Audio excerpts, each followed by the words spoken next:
So today's lesson, we're going to use our tone techniques from last week to add tone to our Tin Man to make it look 3D.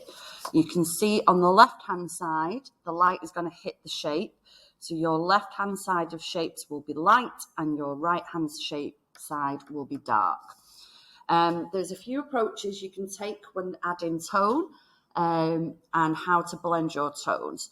So the first thing we're going to discuss is the 3 Ps. This is a great way to remember different ways to apply tone. So your 3 Ps are pressure. So if we change the pressure, pressing lightly and then heavy, we can change our tone.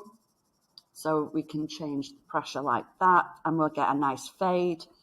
The other way is position. So that's the second P. So if you hold your pencil low, mid, and then at the end, lights.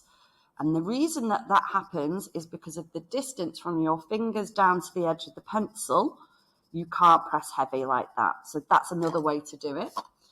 The third and final P stands for pencil. So you can swap your pencils out if you've got these available. So that's my HB pencil that you learned about last week, and that's my 2B pencil. So my HB will give me a lighter shade like that.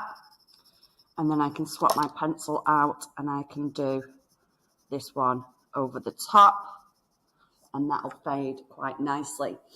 If your tone is looking scratchy, okay, so if I just focus this a little more, okay, so I'll do a scratchy tone on purpose. That means you've done your tone, you've scribbled, and you've got little white gaps like this, and it looks scratchy. A fourth way to blend your tone out is very tiny circle motions with the pencil on its side, no pressure, hand quite low down. And what will happen, we call these secret circles.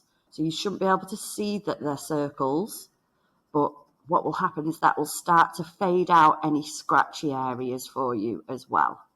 So you can see there's 4 different ways to do your tone there, and it's about finding the right way for you and what works best for you. So you might want to try a few of these techniques out. So if it's light on this side and heavy on this side and darker on this side, we're going to do the dark tone here.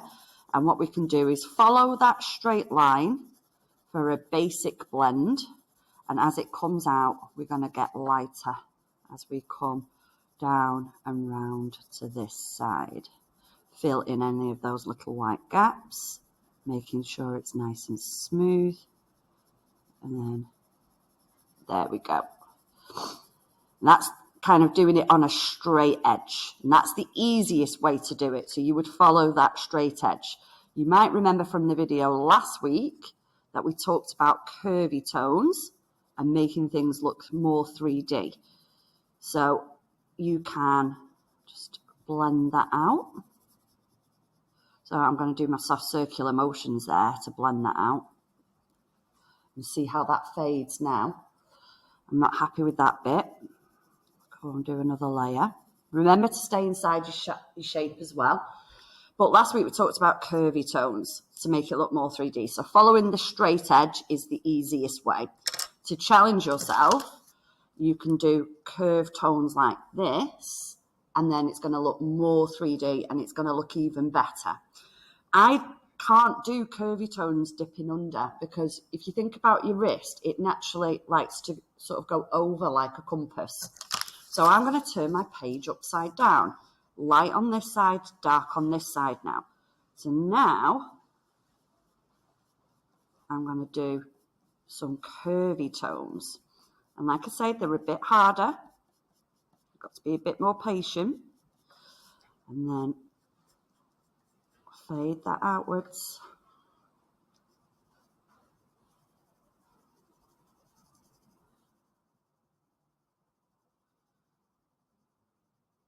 Might swap my pencil out. So I've changed the pressure and position and pencil all in one little bit of shade there. Add another layer. I think it could be darker.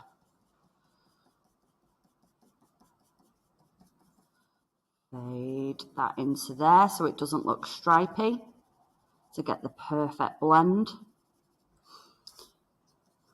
Maybe some soft circular motions as well.